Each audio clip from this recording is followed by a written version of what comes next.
ऐ मनुष्यों, अगर उस जगत पिता परमात्मा को जानना चाहते हो, नहीं जानोगे तो बड़ी क्षति। केनोपनिषद को पढ़िए, ईह चेद वेदिदथ सत्यमस्ति न चेदिहा वेदिन महति विनष्टि भूतेषु भूतेषु विचित्र धीरा प्रेत्यास्मात् लोकात्मृता भवन्ति। ध्रुव तार इंदु लखी लाल भानु झलकी बजत विविध विद अनहद स्वरा 5 मंडलों की संत मते का सार भेदिया बात कही उनकी समझा में ही लखा नमूना बात है सत हित की। बात सच्ची है, सबके हित की है और ये संत मत का भेद है, सार भेद है। ये मेही दास का नहीं है, संतों का सार भेद हमने अनुभव करके देखा और उसका नमूना भी पाया है अपने अंदर में।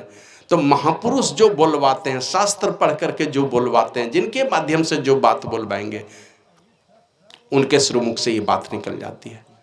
तो इस संसार में एक से एक पवित्र पुरुष हुए और उन पवित्र पुरुषों के अंदर में जब कोई कामना नहीं रह गई, कोई वासना नहीं रह गई, कोई चाहत नहीं रही, किसी प्रकार का कोई विकार नहीं रह गया, तो विशुद्ध अंतःकरण वाले के अंदर में परमात्मा स्वयं बैठ करके, रामचरितमानस में इसका प्रसंग है। वाल्मीकि मुनि कहते भगवान श्री राम को, तुमरी ही कृपा तुम ही रघुनंदन जाने भगत भगतुर चंदन सोई जाने जेहू दे ही जनाई जानना तुम ही हो जाई। जिसको तुम जना देते हो वही जान पाता है। और तुमरी ही कृपा तुम ही रघुनंदन जाने भगत भगतुर चंदन, हे भक्तों के हृदय के चंदन रघुनंदन श्री राम जी, आपकी ही कृपा से आपको लोग जान पाते हैं। तो उनके अंदर में उस परमात्मा वो विशुद्ध अंतःकरण वाले, जो भी विशुद्ध अंत, ऐसे तो कहे जग पेखन तुम देखनी हारे विधि हरि शंभु नचावनी हारे तेऊ न जाने मरम तुम्हारा और तुम ही को जाना नहीं आ रहा। ब्रह्मा विष्णु महेश वे त्रिदेव भी नहीं जानते हैं तुम्हारे मर्म को, कौन जानते हैं? तो जो विशुद्ध अंतःकरण वाले महापुरुष हैं, चिदानंदमय दे तुम्हारी विगत विकार जान अधिकारी, जो विशुद्ध अंतःकरण वाले त्रिगुणातीत पद पर जो पहुंच जाते हैं, सारे गुणों को अपने वश में कब्जा कर लेते हैं, ऐसे महापुरुष के हृदय में तुम ही प्रकट होकर के उनको परिचय करा देते हो, अपना परिचय अपने देते हो तुम। तो जो विशुद्ध अंतःकरण वाले महापुरुष हो जाते हैं, उनके अंदर से जैसे बांसुरी को हम लोग फूंक मारते हैं तो बांसुरी से सुरीली आवाज निकलती है, तो लोग कहते हैं बांसुरी की आवाज है। बांसुरी अपने बजती है, वो तो जितना बढ़िया बजाने वाला होगा उसके द्वारा वो सुरीली आवाज निकलती है। बांसुरी तो माध्यम होता है। उसी प्रकार ऋषि मुनियों के माध्यम से परमात्मा ने फूंक मारी और वो सारा ज्ञान निश्रित हुआ उनके श्रीमुख से, और वो ज्ञान की गंगा बह गई, जिसके विषय में बाबा कबीर कहते हैं, चिंटी चलल अब एक चिंटी के थूके से बह गए नदी हजार, अब पापी नर की पार उतर गए धर्मी बूढ़े मझधार। चींटी के थूके से माने ये जीवात्मा रूपी चींटी, सूरत रूपी चींटी जब परमात्मा रूपी महासागर में डुबकी लगा करके उधर से आती है, उसका ज्ञान लेकर के आती है, तो वो आती है और उस अनुभव को थूक देती है, माने कह देती है कि नहीं। जैसे रात में देखेंगे, कभी कभी ऐसा मौका लगता है, कुत्ते ने देख लिया आपको, आप रात को जा रहे हैं, एक कुत्ते ने देखा, भौंकना शुरू किया, देखिएगा बाजार के सब कुत्ते भौंकने लगेंगे। देखा है एक कुत्ते ने, बाकी कुत्तों ने देखा नहीं, कुत्ते की आवाज सुन के भौंकने लगता है। तो उसी प्रकार कोई एक महापुरुष होते हैं जो साधना की गहराई में डुबकी लगाए और ये सूरत रूपी चींटी उधर से ज्ञान लेकर के आती है। बाबा कबीर कहते हैं, मुट्ठी लाया ज्ञान की जामे वस्तु अनेक, तो ज्ञान एक मुट्ठी लेकर आया और थूक दिया संसार में, मैंने बोल दिया किसी को, अब वो सुन सुन करके हजारों लोगों ने याद कर लिया, कंठस्थ कर लिया, अब बोल रहे हैं हजारों ज्ञान की नदी बह गई। थूका है एक चींटी ने, हजारों ज्ञान की नदी बह गई, और उस ज्ञान की नदी में डुबकी कौन लगाते हैं? तो पापी नर की पार उतर गए, माने बगल से चला गया धर्मी बूढ़े मझधार। जो धर्मी लोग हैं उस ज्ञान की गंगा में वो डूबते इतराते हैं, वो डुबकी लगाते हैं, पापी लोग बगल से पार होकर के चले जाते हैं। श्री सद्गुरु महाराज की जय। तो इस प्रकार की बात है। तो जिसके अंदर में विशुद्ध अंतःकरण हो गया, परमात्मा ने उसके अंदर से फूंक लगा दी और वही फूंक ज्ञान की गंगा बन करके उभर गए। तो वेद के ऋषि कहते हैं, वेद भगवान के विचार हैं, वो कहते हैं कि ए मनुष्यों, अगर उस जगत पिता परमात्मा को जानना चाहते हो, नहीं जानोगे तो बड़ी क्षति। केनोपनिषद को पढ़िए, ईह चेद वेदिदथ सत्यमस्ति न चेदिहा वेदिन महति विनष्टि भूतेषु भूतेषु विचित्र धीरा प्रेत्यास्मात् लोकात्मृता भवन्ति। का इस जन्म में, कौन जन्म में, ये वाला मानव जन्म जो है, इस जन्म में अगर जान लिया उस ब्रह्म तत्व को तब तो ठीक है, नहीं जाना तब का बड़ी भारी हानि है। माने इतनी बड़ी और हानि कोई दूसरी संसार की सारी हानि को जोड़ करके भी इस हानि के बराबर नहीं है, क्योंकि वही काम करने के लिए शरीर दिया और यही काम नहीं कर सके, बाकी सब काम कर लिए, करते रहे, सजाते रहे, लेकिन सज नहीं पाया। और हम इस दुनिया से ही मैंने क्या कहते, बिना सजे हुए ही चले गए संसार से। तो जान लिया उस परमात्मा को, उस आत्म तत्व को जान लिया, उस ब्रह्म तत्व को जान लिया, तब तो ठीक है। तो कोई कहेंगे बाबा जी आप जाने क्या, आपको पता है, तब तो आप भी बड़ी भारी हानि में, बिल्कुल हानि में हैं। थोड़ी देर सुनिए, शांत होकर कर लीजिएगा, दस्तखत प्रवचन खत्म हो कर लीजिएगा, कोई बात नहीं। श्री सद्गुरु महाराज की जय। इसी रास्ते के पथिक हैं, बोलबम चलते हैं सुल्तानगंज से, पहुंचेंगे बैद्यनाथ धाम, तब यात्रा खत्म होगी। कोई वहीं घाट में डुबकी लगा रहा है, कोई यहाँ असरगंज पार कर रहा है, तो उसी रास्ते के हम लोग बटोही हैं। परमात्मा के हाथ में इसका फैसला है, वो वही जाने। निर्णय कोई नहीं दे सकता कि हमारी दुर्गति नहीं ही होगी, चल रहे हैं उस रास्ते के बटोही हैं। फैसला परमात्मा के हाथ में कि हमारे लिए कौन सा घर उनके लिए चुनेंगे, वो उन्हीं के हाथों में, बस बटोही बन करके हम लोग चल रहे हैं। तो इस जन्म में अगर जान लिया, पहले तो है वैचारिक रूप से, है ना, वैचारिक रूप से, और पहचान वाला जिस दिन ज्ञान होगा उस दिन आप और परमात्मा दोनों ही एक। पहचान वाला जब तक ज्ञान नहीं है, बस इस रास्ते में चल रहे हैं, आपके लिए कौन सा दर्जा बनेगा वो परमात्मा के पास है उसका फैसला, हम लोगों के पास नहीं है उसका फैसला। तो इस जन्म में वैचारिक रूप से पहले जानना कि परमात्मा को जाने बिना, आत्म तत्व को जाने बिना हमारे मुक्ति, हमारा कल्याण नहीं हो सकता है। और यही सबसे बड़ा दुख है, यही सबसे बड़ा घाटे का सौदा है। तो यदि इस जन्म में ये कहते हैं उस आत्म तत्व को जानना चाहते हो, और इसमें उपनिषद में आया है, अशरीरम शरीरेषु अनवस्थेषु अवस्थितम महानतम विभुमात्मानं मत्वा धीरो न सोचति। शरीरों में शरीर रहित और अनित्यों में नित्य स्वरूप उस सर्वव्यापक आत्मा को जो जान लेता है, निसंदेह वो सारे शोक से बाहर हो जाता है, शोक रहित हो जाता है। माने उसके दुख का नामो निशान नहीं रहता जो उस आत्म तत्व को जान लेता है। शरीर में रहते हुए शरीरों से शरीर रहित है वो, और अनित्य शरीर है, नाशवान शरीर है, उसमें नित्य है वो आत्मा, अविनाशी है वो आत्मा। उस तत्व को जो जान लेता है वो शोक नहीं करता, मन शोक से रहित हो जाता है। कठिन कितना है, तो यमराज का उपदेश है, उत्तिष्ठत जागृत प्राप्य वरानि बोधत क्षुरस्य धारा निशिता दुरत्या दुर्गम पतस्तत् कवयो बंदति। कवि लोग कैसा बतलाते हैं उस मार्ग को, कहते छुरे की धार जिस प्रकार तीक्ष्ण और दुस्तर होती है, इतना कठिन वो मार्ग है, बहुत कठिन है। माने कितने कष्ट आएंगे, बहुत, लेकिन जिस थोड़े थोड़े जब आपको आदत हो जाएंगे ना, तो शुरू में देखते हैं कटीले रास्ते मिलते हैं, और धीरे धीरे उस रास्ते पर चलने की आदत हो जाएगी। देख लेगा कि ये बंदा हिलने वाला नहीं है, तो परमात्मा आपके लिए अनुकूल परिस्थिति बना देगा। पहले दुख देगा। एक दिन मैं सुन रहा था एक महाराज को, वो कह रहे थे कि ये कोई सूरदास आया किसी के द्वार पर, द्वार द्वार गा के कुछ पैसे उगा ही करता था। एक द्वार पर आके खूब बढ़िया भजन सुनाया, तो घर की मालकिन ने सुना। अब मालिक ऊपर से देख रहे हैं अपनी पत्नी को कि कुछ घर से खाने पीने को बढ़िया चीज़ लेकर निकली है, खिड़की के पास खड़ी है वो, उसी को देने के लिए। एक भजन सुनाया, दो भजन सुनाया, अब दो तीन भजन सुनाने के बाद वो भी थक गया था भजन सुनाने वाला, ये बढ़िया बढ़िया भोजन लेके खड़ी है खिड़की के पास।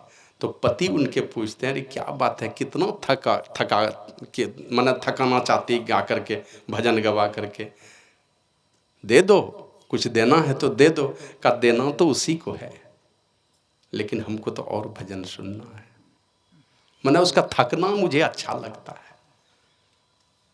तो वही घर का मालिक जब देख रहा है कि मेरी पत्नी है, ये उसको बढ़िया गाते हुए सुनना चाहती है, तो परमात्मा भी जांचते हैं आपको दुख में अपने लिए तड़पता हुआ देखना चाहते हैं कि कितना तड़प सकता है।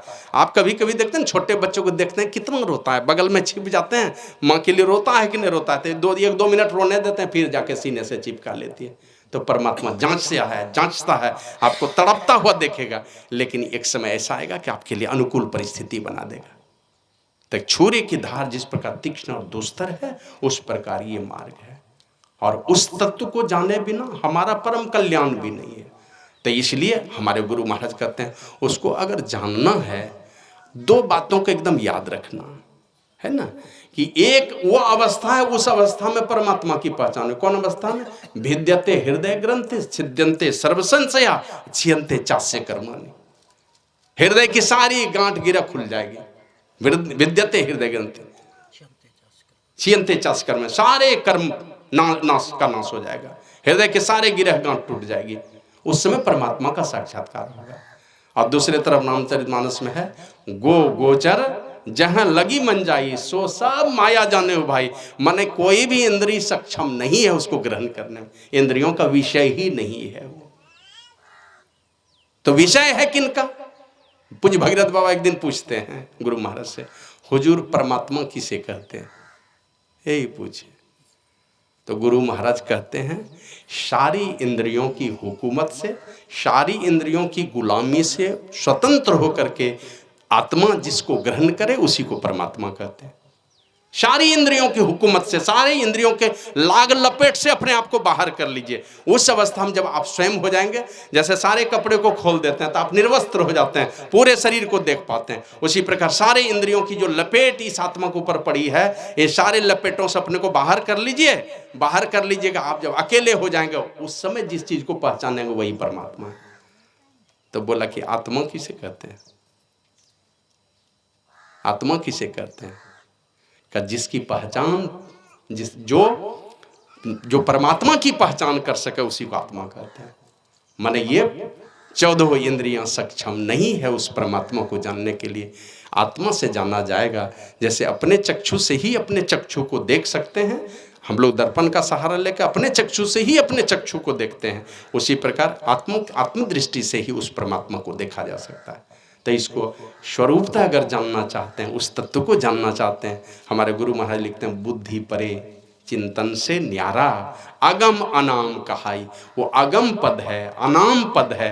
और अनाम पद का माने सारे नाम जिससे निकले हो वो है अनाम पद। अनाम का माने कोई नाम नहीं, ऐसा नहीं है, सारे नाम जिस नाम से निकले वही अनाम पद है।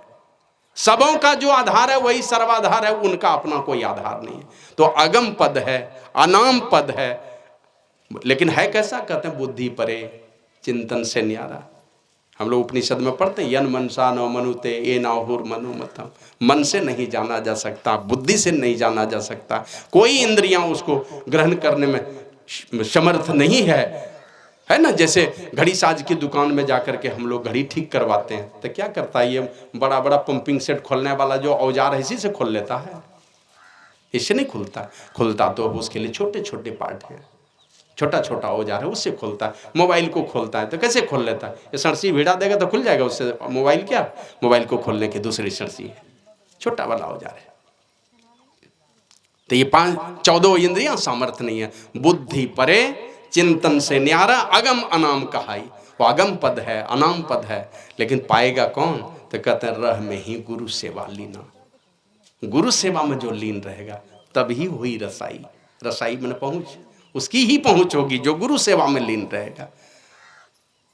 एक बार हमारे क्षेत्र का एक लड़का गया कुप्पागार, गुरु महाराज का शरीर पूरा हो गया था उस समय। तब पूज्य संत सेवी बाबा को जाके कहता है, बचपन का साथी था, ऐसे मैट्रिक परीक्षा दिया तो खूब चोरी किया, मैंने हम अपनी कॉपी ही दे देते, लिखो जितना लिखना, फिर भी 3rd डिवीजन पास किया। हमको आया 75%, वो 3rd डिवीजन किया, क्या लिखा था पता नहीं। तो वो चला गया कुप्पा घाट, ITI का ट्रेनिंग किया था, शादी हो गई, पिताजी शादी करवा दिए, तो जाके गुरु महाराज पूज्य संत श्री विवेक को कहते हैं कि हुजूर एक तो बेरोजगार थे और पिताजी ब्याह करा दिए, एक लड़का भी हो गया, अब बड़ी मुश्किल है, घर परिवार कैसे चलेगा। तो पूज्य संत श्री विवेक को पता था कि इनके पिताजी सत्संगी हैं अच्छे, तो वो कहते हैं सब लोग अपना अपना नसीब लेके आया है ना, नसीब परमात्मा के कब्जे में, हमारा कर्म अपने कब्जे में। कर्म पर कोई कब्जा परमात्मा का नहीं है, कर्म पर हमारा अपना कब्जा है। जैसे कलम है मेरे पास, कलम किस काम के लिए? लिखने के लिए। अब किसी का आंख में घुसड़ दे तो आपकी मर्जी, घुसड़ दीजिए, तो कलम आंख फोड़ने के लिए नहीं है, कलम है लिखने के लिए। तो कर्म आपके बस में है, कर्म पर परमात्मा का कोई कब्जा नहीं है। वो मना भी नहीं करते हैं कहीं कि तुम ये वाला ही काम करो, आपकी अपनी मर्जी है, जो करना है कर लीजिए, उस पर कोई कब्जा नहीं है, खाली आपके भाग्य पर कब्जा है उनका। अब वहां से अपने कर्म को बदल लीजिए तो भाग्य भी मिटा लीजिएगा, भाग्य भी बदल लीजिएगा। तो वही कुछ संत सेवी कहते हैं कि सब लोग अपना अपना नसीब और भाग्य लेकर के आया है, पुरुषार्थ भी सब लोग करता है। देखिए ये हाथ है ना, यहाँ है हस्तरेखा, यहाँ पर है नसीब, आपका भाग्य लिखा हुआ है इसमें, और यहाँ क्या है, इसको क्या कहते हैं? कलाई। ये पुरुषार्थ की निशानी है। तो इधर भाग्य, इधर पुरुषार्थ। कोई कोई इसके भरोसे बैठा रहता है और दूसरा है इस पर भरोसा कर लेता है। सावित्री का ये हस्तरेखा बतला रहा था कि उसको विधवा होना है, लेकिन पुरुषार्थ ने क्या कर दिया, पति भी लौटाया, अपना सास ससुर का राजपाट और 100 बेटे की मां भी बनी, और अपने माता पिता का भी राजपाट लौटाया। तो ये पुरुषार्थ ने कर दिया। नसीब ले जाता, विधवा बनाता, लेकिन पुरुषार्थ किया, नारद बाबा की संगति में गए और उनकी संगति से साधन भजन किया, तो वो क्षमता आ गई कि वो यमराज के द्वार से अपने पति को लौटा लिया। तो वही का सब अपना अपना नसीब लेकर के आया। और मेहनत भी सब लोग अपने अपने औकात के मुताबिक सब करता है मेहनत, लेकिन सफलता किसको मिलती है? सफलता मिलती है उसको जिस पर गुरु की विशेष कृपा हो जाती है, उसको सफलता मिलती है, ज्यादा सफलता मिलती है। जाइए, मैं आपको आशीर्वाद देता हूं कि आपकी जो समस्या है उस पर गुरु महाराज की कृपा हो, आपका भला हो। और आया घर, 15 दिन भी नहीं बीते होंगे, वहीं इसीएल में कोलियरी में उसकी नौकरी हो गई। सूरज मंडल उधर सांसद हुए, वही पैरवी कर दिए, 25-30 लड़के की बहाली हो गई इसीएल में। श्री सद्गुरु महाराज की जय। तो सफलता उनको मिलते हैं जिन पर गुरु की विशेष कृपा हो जाती है। तो उस तत्व को जानने के लिए रह में ही गुरु सेवा लेना, तभी हुई रसाई। जो गुरु सेवा में लीन रहेगा, महापुरुषों के बताए रास्ते पर चलेगा। रामचरितमानस में लिखा है, सुनी समझहि जन्मुदित मन, मज्जहि अति अनुराग, लहहि चारि फल अछत तनु, तन के अच्छे थे, शरीर रहते मन जीते जी, चारों फल मिलने वाले। जो संतों के सानिध्य में जाकर उनकी बातों को सुनते हैं, समझते हैं और मज्जन करते हैं, मन अपने जीवन में उतारते हैं, मन ध्यान में ले आते हैं उन चीज़ों को। खाली मैंने क्या कहते हैं, ये बहुत सारे चीज़ों को पढ़ करके अपने जीवन में नहीं उतारा। थोड़े दिन पहले, आज से मुझे लगता है 5-6 साल पहले मैं गया था यही प्रयागराज। वहाँ पर एक बड़े अच्छे संत हुए, अभिलाष साहब, कबीर मत के बड़े संत हुए अभिलाष साहब। तो वहाँ मैं जाता था तो बड़ी आदर करते हैं वहाँ के ब्रह्मचारी लोग। तो वहाँ जब मैं गया, अभी वर्तमान में धर्मेंद्र साहब हैं, वर्तमान जो आचार्य हैं वहाँ के, तो जाके प्रणाम किया और हमने कहा महाराज जी आशीर्वाद दिया जाए, साधन भजन में मन लगे, और जो वेश है, जिस रास्ते के हम पथिक हैं, उस रास्ते में कहीं डगमगा नहीं जाए, कदम कहीं लड़खड़ा नहीं जाए, सही सलामत ये जवानी बीत जाए हमारी, आशीर्वाद दीजिए। तो वो कहते हैं, स्वामी जी सारे ज्ञान की प्रयोगशाला, सारे जो भी ज्ञान है आपके पास, जो भी विद्वता है, ये सारे विद्वता और ज्ञान की प्रयोगशाला आप अपने मन को बना लीजिए, मुंह को मत बनाइए। हम सारे के सारे लोग प्रतिष्ठा पाने के लिए, पैसा के लिए, खाली सब ज्ञान की प्रयोगशाला मुंह को बनाए हुए हैं। मुंह में ही है ज्ञान, अंदर में कुछ नहीं। जैसे बाबा नानक देव जी महाराज के विषय में कभी कभी सुनते होंगे। एक बार एक गांव में गए और वहाँ कहते महाराज मैं रोज सत्संग भजन करता हूँ, ध्यान करता हूँ, कोई नशा तो नहीं चढ़ता है, कुछ नहीं, अंदर में झलकता नहीं है। तो नानक देव जी महाराज बोले ऐसा करो, एक बाल्टी पानी ले आओ।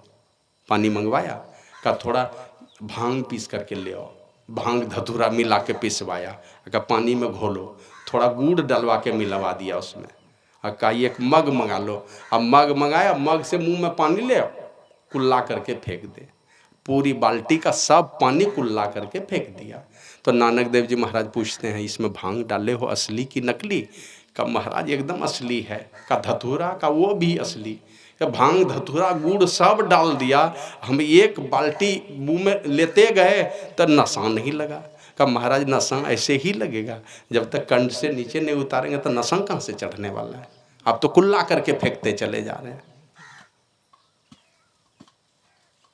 तो महापुरुषों के चरण शरण में रह करके नशा जब तक नहीं चढ़ेगा, जब तक उसको अपने जीवन में नहीं उतारेंगे, तो वो आशा भरोसा बस यही है, थोड़ा फल मिलेगा, संसार की कोई चीजें मिलेंगी। ऐसा नहीं कि जो सत्संग में रोज दिन बैठता है, ये बैठना भी साधारण नहीं है। भगवान श्री राम कहते हैं 9 मह एकऊ जिनके हुई। एकऊ मैंने पहला दूसरा छठा सतमा कुछ नहीं पढ़े 8वां पास हो जाएंगे? होता है ऐसा? छठा सतमा कुछ नहीं पढ़े 8वां पास एक बार में? ये कभी नहीं होगा। तो लोग समझाते एक भी भक्ति हो, अरे एक भी नहीं, पहली वाली भी है। अगर तो 9 महा एकऊ माने 1 नंबर वाली भी भक्ति है। संतों के चरणों में भी अगर कोई जा जा करके बैठता है तो सोई अतिशय प्रिय भामिनी मोरे, ऐ सुंदरी वो भी मुझे अतिशय प्यारा है। तुम्हें तो सब भक्ति एकदम निष्णात हो सारी भक्ति में, पहली वाली भी भक्ति है मुझे अतिशय प्यारा है। और पहली भक्ति के विषय में भगवान श्री राम ने कहा है कि ऐ सबरी मेरी कथा को तुम बाद में सुन लेना, बाद में सुनना। दूसरी रति मम कथा प्रसंगा, मेरी कथा को तुम बाद में सुन लेना, पहले 1 नंबर वाली कर लो। प्रथम भक्ति संतन कर संग, वहां करो। 2 नंबर में हमारी भक्ति को रख लेना, मैं भी मिलूं तो मेरी कथा कहानी बाद में तुम सुनना, पहले संतों के चरणों में जाओ। ये भी साधारण चीज नहीं, जो जा करके बैठता है वो भी परमात्मा का अतिशय प्यारा है, लेकिन काम इसी से बनने वाला नहीं है। तो रह में ही गुरु सेवा लेना, गुरु सेवा में जो लीन रहेगा, तो उसके लिए सबसे पहले का उस परमात्मा तत्व को जानने के लिए सबसे पहले बुद्धि योग करना पड़ेगा। तो बुद्धि योग माने अपने बुद्धि को कहाँ जोड़ना है, ये विचार करना पड़ेगा। ऐसे बुद्धि तो बहुत लोगों की बहुत जगह जुड़ी हुई है ना। आप जाइए, जो छोटा छोटा बेटा बेटी धीरे धीरे अब सयाना होते जा रहा है, किशोरावस्था को पार करने वाला, जाइए रात में या कभी एकांत में मोबाइल देख रहा है, आप जाइए उनके निकट, देखिए तुरंत क्या करेगा, मोबाइल ऑफ कर देगा। बेटा या बेटी मोबाइल ऑफ कर दिया, इसका माने रामायण देख रहा था, वो महाभारत देख रहा था, कोई संत की कथा सुन रहा था वहाँ क्या मोबाइल में, जो आपके जाने पर बंद कर दिया। अगर बढ़िया कथा सुनेगा, पापा देखिए कितना बढ़िया दे रहा है, सावित्री सत्यवान की कथा दे रहा है, तुरंत आपको दिखाएगा, लेकिन वो तुरंत बंद करेगा आपके जाने से। इसका मतलब बुद्धि कहाँ जुड़ी है? आप लोगों को पता है कि बेटा बेटी क्या देखता होगा? रात को टॉर्च लेकर के घूमता है, जानता क्या करता है? बुद्धि कहाँ जुड़ी हुई है? और एक है दिन रात खाना पीना सब छोड़ करके बैठा है, 12 बजे 1 बजे 2 बजे रात में बैठ करके रात को पढ़ता है, जान प्राण झोंके हुए। वो सुने थे ना थोड़े दिन पहले, स्टेशन पर वाईफाई में जाकर के पढ़ता था एक कुली, और अभी IAS का रैंक मिला है उसको। अभी पिछले साल का रिजल्ट निकला, अभी एक लड़का शायद इसी साल का, सूरज तिवारी, दोनों पैर है कटा हुआ, रेल में दोनों पैर कट गया, एक हाथ कट गया, और एक हाथ में 3 ही अंगुली है, अभी IAS रैंक मिला है। एक बार यही गुरु महाराज, संभवतः मनिहारी की घटना है, गुरु महाराज रात को कहते हैं भगीरथ भगीरथ हमको ले चलो, वहां बीच पंडाल में ले चलो। अब रात को ही आवाज दिए तो वो सो गए थे। तो बजरंगी गुरु जी थे, उनको शायद आप लोग नाम सुने हो, हमारे ही क्षेत्र के थे।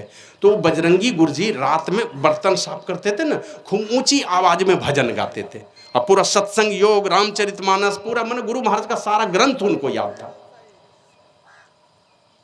तो वो बर्तन साफ करते थे गुरु महाराज का, एकदम इतनी घिसाई करते थे बर्तन की, एकदम लगता था पीतल का बर्तन ये चक चक करने लगता था, और खूब ऊंची आवाज में भजन गाते थे। दौड़ के गए, पूज भगीरथ बाबा को जगाए, और जगा कर जैसे लाए तो आकर के गुरु महाराज कहते भगीरथ हमको ले चलो, वहाँ पंडाल की तरफ ले चलो। अब एक आदमी दौड़ करके गया, वो बीच में देखो वहाँ पर कोई है बैठा हुआ, वहाँ ले चलो। अब यहाँ श्री सद्गुरु महाराज की जय। जैसे वहां गए, पहले ही एक आदमी जाके कहते हैं ये पूज भगीरथ बाबा, माता जी देख लिया कि कोई माता जी है, माता जी देखिए गुरु महाराज आपके पास आ रहे हैं। वो 12 बजे रात में गुरु महाराज वहां पहुंचे, और वहां जैसे गुरु महाराज पहुंचे तो वो कपड़ा हटा करके पूज भगीरथ बाबा जैसे देखते हैं, वो तो रो रही थी, आंखों में आंसू थे। तो बोला गुरु महाराज आ रहे हैं आपके पास। गुरु महाराज जैसे पूछे तो गुरु महाराज कहते मांगो क्या चाहिए। ये मैं ही दास बोल रहा, मांगो जो मांगोगी मैं वही दूंगा, मांगो तुम। अब वो कहते हुजूर इसी जन्म में मुक्ति हो जाए, इसी जन्म में भक्ति पूरी हो जाए। जाओ ऐसा ही होगा। कहां किस क्या कहते हैं, बीहड़ में छिप गई, कहां चली गई। गुरु महाराज के एक से एक भक्त हुए, किन की क्या गति हुई वो गुरु महाराज ही जाने, लेकिन गुरु महाराज यही बात बोले। तो लाखों लोगों में एक माता जी रात में जग करके 12 बजे रात में ध्यान कर रही है, बिलख बिलख करके ध्यान में रो रही है, गुरु महाराज से याचना कर रही है, आज सारी दुनिया सोई हुई है। तो संतों के सानिध्य में रह करके उसको अपने जीवन में मंथन करेंगे तो सबसे पहले बुद्धि योग। हमारी बुद्धि कहाँ जाकर के परिमार्जित होगी, कहाँ जाकर के सात्विक होगी, कहाँ जाकर के हमारी बुद्धि पवित्र होगी। और पवित्र बुद्धि वालों की संगति से अपने आप को हटा करके पवित्र बुद्धि वाले जो लोग हैं, बाबा कबीर कहते हैं जल परमाने माछरी, कुल परमाने बुद्धि, जिसको जैसा गुरु मिला उसकी वैसी शुद्धि। हमारे यहाँ सत्संग चल रहा था मेरे आश्रम में, गुरु महाराज का परिनिर्वाण दिवस और उसी दिन साहिब बाबा की जयंती होती है, एक ही दिन पड़ता है वैसा ज्येष्ठ शुक्ल प्रतिपदा को। 25 महात्मा होंगे इसी तरह चौकी लगाए हुए थे। ये गुरु महाराज हैं। बगल में एक बूढ़े मोती बाबा थे, 106 वर्ष में उनका शरीर पूरा हुआ, वो भी गए थे। और मुझे लगता है 20-25 महात्मा होंगे। एक छोटा बच्चा उधर से चला, 2-2.5 साल का लड़का होगा, वो चला दूसरे के पीठ पर हाथ देते हुए, और दूसरे बीच में धीरे धीरे दूसरे के पीठ पर हाथ देते हुए धीरे धीरे यहाँ आया, आके पहले यहाँ प्रणाम किया, फिर ये वाले बाबा को प्रणाम किया, फिर उस पार वाले को बाबा को प्रणाम किया। अब मैं बगल से खड़ा होकर देख रहा था, उस समय मैं पैंट शर्ट पहनता था, तो बगल में खड़ा होकर मैं देख रहा था कि कौन ट्रेनिंग दिया है इसको, कि ये वाले बड़े हैं, उनसे ये वाले उनसे छोटे हैं, इनके बाद छोटा वो है, उनके बाद यहाँ वाले छोटे हैं, ये बारी बारी कभी उधर जाना कभी इधर जाना। ऐसा भी नहीं किया कि लगातार सबको कर लिया, वो भी नहीं किया। हम कहे ट्रेनिंग कौन दिया, ये चाबी कौन भर दिया है वहाँ से। तो बाद में पता चला कि हमारे क्षेत्र का एक आदिवासी परिवार का लड़का सागर हंसदा, LIC का एजेंट है, उसी का बेटा था शगुन हंसदा। अब तो बड़ा हो गया, क्लास 10 में पढ़ता है। तो जिसको जैसा गुरु मिला उसकी वैसी शुद्धि है।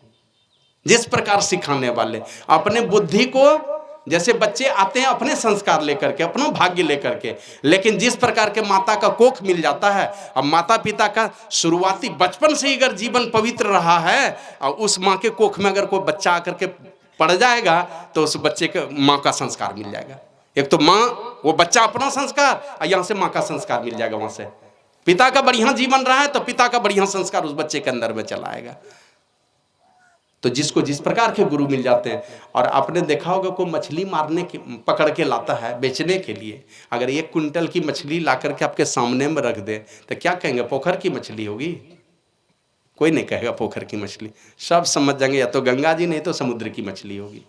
तो मछली देखने से मछली किस अगाध जल से आई उसका पता चलता है, और आपकी बुद्धि देख करके खानदान का पता चलता है कि किस खानदान के लोग हैं, आपकी बुद्धि बता देगी। पर कभी कभी देखते थे गाड़ी में लिखा हुआ आपका व्यवहार ही आपका परिचय, पहले स्टेट बस सब में देखते थे लिखा हुआ बचपन में। तो आपकी बुद्धि से पता चलता है आप किस खानदान के लोग हैं, अपना परिचय आप खुद ही देते हैं, कैसे माता पिता के आप संतान हैं, आपके बुद्धि से पता चलता है। और जिसको जैसा गुरु मिला उसकी वैसी शुद्धि। जैसे लोगों की संगति में जाकर के अपने बुद्धि को जोड़ लेंगे उसी प्रकार की आपकी शुद्धि हो जाएगी, उसी प्रकार की पवित्रता आ जाएगी। अंगुलीमाल की कथा सुनते हैं, आप जानते हैं ना उनके विषय में। तक्षशिला विश्वविद्यालय से BA फर्स्ट क्लास की डिग्री थी उसके पास, ब्राह्मण खानदान का बेटा था और BA फर्स्ट क्लास की डिग्री थी तक्षशिला विश्वविद्यालय से। और वो लड़का संग दोष के कारण लुटेरा हो गया, बटमार हो गया, हत्यारा हो गया। लेकिन भगवान बुद्ध की जिस समय संगति मिली तो परिणाम कैसा आया जानते हैं? उसके जीवन में जाता था भिक्षु लोगों के साथ भिक्षाटन करने के लिए, तो लोग पत्थर मारते थे, माथा कान फूट जाता था, खून की धारा बहने लगती थी, तो भिक्षु दूसरे लोग पूछते थे भाई ये लोग क्यों मारते हैं तुमको पत्थर। तो उन भिक्षुओं को क्या पता कि कौन कौन लीला करके यहाँ पर साधु जीवन जीने के लिए आया है। कुछ लोग कहते हैं ना 70 चूहे खाकर बिल्ली चली हज को। हाँ, हज की यात्रा पर चला जाएगा तो पहुंच जाएगा। दिशा उलट जानी चाहिए। हम जा रहे थे पूर्व दिशा में, पश्चिम दिशा में उलटने में कितना समय लगेगा।